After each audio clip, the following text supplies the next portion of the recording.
Un saludo especial para todos. Soy Adriana Cadavid, profesora de Medicina del Dolor de la Universidad de Antioquia, y vamos a tocar el tema del uso prolongado de opioides en medicina del dolor. El opio realmente es un medicamento muy antiguo. Tenemos miles de años utilizando los opioides y sin duda son una herramienta muy valiosa en el control del dolor agudo y en trauma.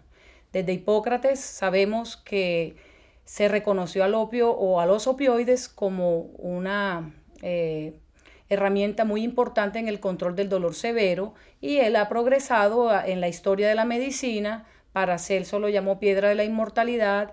Después en Alemania se logró por primera vez tomar la planta de opio, fragmentarla, y Serturner en el año 1803 logra sintetizar la morfina, que fue la primera molécula aplicable ya con todo el conocimiento farmacológico de los opioides.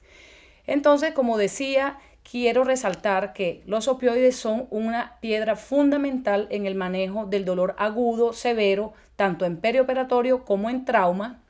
Es muy útil en varios tipos de dolor. Reconocemos su uso en todos los servicios de urgencias. Todo médico general debe familiarizarse con los opioides más frecuentes en la práctica clínica, que son económicos y muy potentes, como la morfina, la hidromorfona, el fentanil, entre otros. También lo tenemos como herramienta para el dolor neuropático agudo, por ejemplo, una plexopatía, un miembro fantasma doloroso agudo, una lesión por incluso diabetes o una polineuropatía. En el episodio agudo nos van a servir mucho, pero ya en el uso prolongado debemos conocer algunas complicaciones del uso crónico de opioides.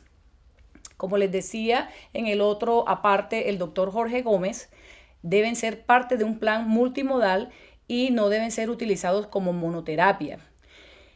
A pesar de los mitos sobre los opioides, hay muchas publicaciones que nos hablan de su seguridad en la parte gastrointestinal, en la parte renal, y por eso son de amplio uso. Se deben tener precauciones de depresión respiratoria en la parte aguda, pero en general por eso son usados a largo plazo por encima de otros fármacos de más riesgo como los AINES, como otros que tienen efectos a largo plazo más graves. Como les decía, vamos a tocar el efecto deleterio o los riesgos que se asumen al prolongar las terapias opioides a largo plazo. Se sabe recientemente que pueden las altas dosis de opioides relacionarse con cambios en el sistema de procesamiento del dolor y llevar al paciente de un dolor agudo al desarrollo de un dolor crónico de difícil manejo. Además de esta parte de aliviar el dolor, sabemos y vamos a repasar que los opioides pueden generar a largo plazo tolerancia, que va muy de la mano de la hiperalgesia. Tanto la tolerancia como la hiperalgesia se expresan clínicamente como un aumento del dolor. Ese aumento del dolor al día de hoy no podemos diferenciarlo si es porque el paciente requiere más dosis para el mismo efecto o si está empezando a generar dolor en ese proceso de pronociceptivo, que recientemente sabemos que va a haber unos cambios en el sistema nervioso que nos van a hacer sentir mayor dolor en otras zonas del cuerpo donde no estaba el dolor original. Sabemos el problema de adicción, no es el objetivo de la charla hablar de adicción, pero quiero decirles que recientemente se sabe que la prescripción irresponsable y a gran escala de opioides puede relacionarse con un aumento del número de adicción en los pacientes.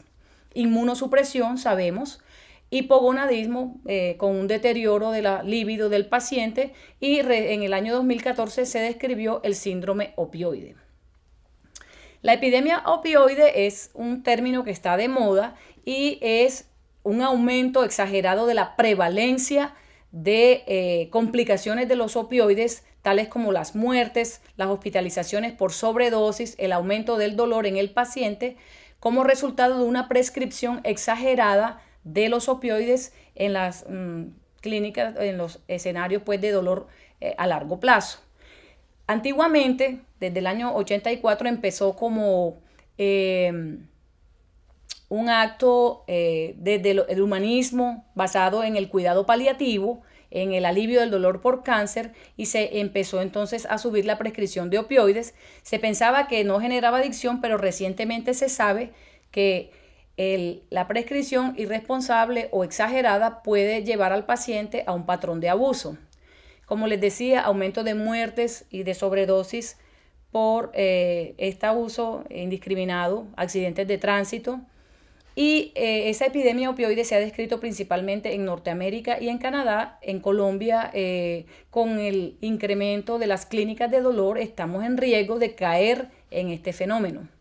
Aquí está la curva de cómo ha aumentado las prescripciones por población de pacientes en el tiempo. Empezamos desde los 90, empezó, como les decía, como una iniciativa del cuidado paliativo con la escalera analgésica de la OMS, donde se nombró la importancia de darle por horario a los pacientes con cáncer y se trasladó este concepto al dolor crónico, a aliviar el sufrimiento, lo cual con una sola molécula como los opioides es una expectativa bastante limitada. En el año 2003 es cuando se reconocen las complicaciones de la terapia prolongada de opioides y las complicaciones como la hiperalgesia, y en el 2015 aparece en Estados Unidos todos las banderas rojas de todas las muertes, los accidentes de tránsito por tantas prescripciones en una tasa muy elevada en los servicios ambulatorios de dolor, que han ocasionado entonces mayor número de personas hospitalizadas por sobredosis de opioides en los servicios de urgencias, mayor número de muertes atribuidas a esta sobredosis, mayores números de intoxicaciones por heroína. Pero lo que nos ocupa hoy es saber si el paciente se va a beneficiar a largo plazo, después que pasa esa fase subaguda del dolor, de continuar la terapia opioide. Entonces, al día de hoy, hace falta evidencia suficiente de que prolongar por meses y años los opioides sean de beneficio para el paciente. Solo un pequeño subgrupo de pacientes donde tú has controlado el riesgo de abuso, de enfermedades concomitantes que compliquen al paciente, de la toma simultánea de fármacos que le aumenten el riesgo como las benzodiazepinas y el alcohol, y entonces debemos tener muy presente este riesgo a la hora de prolongar la terapia opioide. Además de eso, se han descrito otras complicaciones, ya hablamos pues del abuso, pero también hay un deterioro funcional del paciente, está fatigado, está deprimido, no quiere participar en otras actividades dentro de su rehabilitación, y recientemente entonces hablamos del síndrome opioide. Es una enfermedad nueva. Ocurre por la prolongación de la terapia, como en este cuadro vemos, cuando usted empieza la terapia opioide, aquí en un rango gris de normalidad, vemos un pico que sube hacia la analgesia, hacia el alivio del dolor, y si aplicamos los fármacos en forma intravenosa vamos a tener otros efectos como la euforia, pero en la medida que pasa el tiempo, en esa franja de normalidad de una respuesta terapéutica, vamos a ver que se desarrolla un aumento del dolor en otros sistemas, lo cual lo conocemos como hiperalgesia, con un empeoramiento del dolor, y si subimos aún más las dosis va a haber disforia y va a haber una caída en la respuesta terapéutica del paciente a largo plazo. Esto ya fue reconocido, se habló pues de mirar cómo les va a los pacientes a largo plazo. No solo se valoró la analgesia en este estudio que les muestro aquí, este estudio de epidemiología, sino que también, además de valorar el dolor, se midió la funcionalidad, el retorno laboral, y se observó que estos pacientes sometidos a terapia crónica de opioides no solo no mejoran del dolor, sino que también están no son capaces de volver al trabajo, no funcionan, no se relacionan dentro de la familia adecuadamente. Esta curva así lo muestra. Miren, por ejemplo, en una población general expuesta a opioides, todos los desenlaces de esta prueba de funcionalidad que se llama la SF36 puntuó bastante alta y se relaciona con una pobre funcionalidad. En cambio, un grupo no expuesto a opioides está más cerca de la normalidad. Como pueden ver, los puntajes de mejoría están más cerca en los pacientes que no reciben terapia opioide a largo plazo y se acercan más a la población general. Entonces, la terapia opioide crónica no ha llenado la expectativa de aliviar el dolor persistente en los pacientes. no hay evidencia de que un opioide sea mejor que otro. Los beneficios de los opioides se conocen cerca de las 8 a 12 semanas que están en las condiciones de un ensayo, pero la vida práctica de afuera tiene más retos. No se han valorado los riesgos en los adolescentes, en los que tienen trastornos psiquiátricos concomitantes, que tengan mayor riesgo de hacer abuso de estos opioides. Y el síndrome opioide, que les voy a contar rápidamente. Ya estos 3 trabajos nos vienen mostrando en el tiempo. El primero, 2007, nos habló de hiperalgesia inducida por opioides. Después, 2011, nuevamente se recalca este fenómeno y ya podemos tener revisiones sistemáticas donde varios trabajos nos muestran el aumento del dolor y de la respuesta a cualquier estímulo doloroso en relación a los opioides. Tenemos unas explicaciones muy bien consolidadas dentro de los experimentos básicos, tales como un desarrollo de la mayor respuesta de los canales de sodio en la periferia. Aquí tenemos en la primera neurona el receptor vaniloide, empieza a ser más, responde a los estímulos externos. También tenemos una activación en la neurona de segundo orden, el péptido relacionado con el gen de la calcitonina, y todas esas moléculas responden de manera exagerada a las dosis altas de opioides. También la glía, que es el tejido de soporte del sistema nervioso, empieza a liberar moléculas pronociceptivas que nos van a hacer sensar más exageradamente todas las señales de dolor. Entre otros procesos que vemos acá, explican cómo los opioides a largo plazo pueden cambiar toda esta serie de moléculas y de expresión en el sistema nervioso central para ponernos en un estado de hiperalgesia. El síndrome opioide lo voy a definir porque es una enfermedad relativamente nueva. Es un cuadro clínico caracterizado por dolor generalizado, artralgias, depresión y pérdida de la funcionalidad en el paciente crónicamente tratado con opioides. Esto se ha descrito con una serie de síntomas, no solamente el dolor, la alodinia en piel, sino que el paciente pierde su imagen corporal, está deprimido, padece ansiedad, cae en un patrón de abuso de sustancias. Hemos tenido pacientes de este tipo hospitalizados porque llegan con un patrón de abuso y mayor dolor corporal, y empieza entonces la disfunción social y emocional. Esta gráfica de la literatura nos muestra cómo pinta el paciente su dolor cuando viene afectado de un síndrome opioide. Entonces, además de reconocer que la aplicación crónica de opioides tiene riesgos de tipo inmunológico, de tipo endocrino, tenemos una gran responsabilidad en rehabilitar al paciente, en no impedir que este paciente participe en los planes de actividad física, sea también coherente con las terapias alternativas como la analgesia multimodal que existen. Entonces es muy importante un diagnóstico claro. Se sabe que hay diagnósticos funcionales como la lumbalgia, la fibromialgia, el colon irritable, donde no está indicado la terapia opioide. Entonces se debe ser muy claro en diagnósticos que ya se sepa que sí responden. ¿Cuáles son los más frecuentes? Las enfermedades infecciosas que van progresando, las polineuropatías, la osteoartrosis, enfermedades que son muy dinámicas. Esos son los modelos donde se puede justificar formular los opioides dentro de un plan multimodal. Se deben hacer las metas de tratamiento. Vamos, al prescribir opioides, a asegurarnos que el paciente tenga las 4 AES, que son la analgesia, es decir, que sea efectivo, que el dolor no se siga catalogando como severo, o sea, que responda a la analgesia, que el paciente esté activo, segunda A. Tercero, que no entre en un patrón de abuso o de conducta aberrante. Y esto es importante asegurar, descartar. Si el paciente no cumple estas 4 AES, no deberíamos continuar la terapia opioide, y cuando necesitemos escalar la dosis, debemos asegurarnos que no se trate de una progresión de la enfermedad.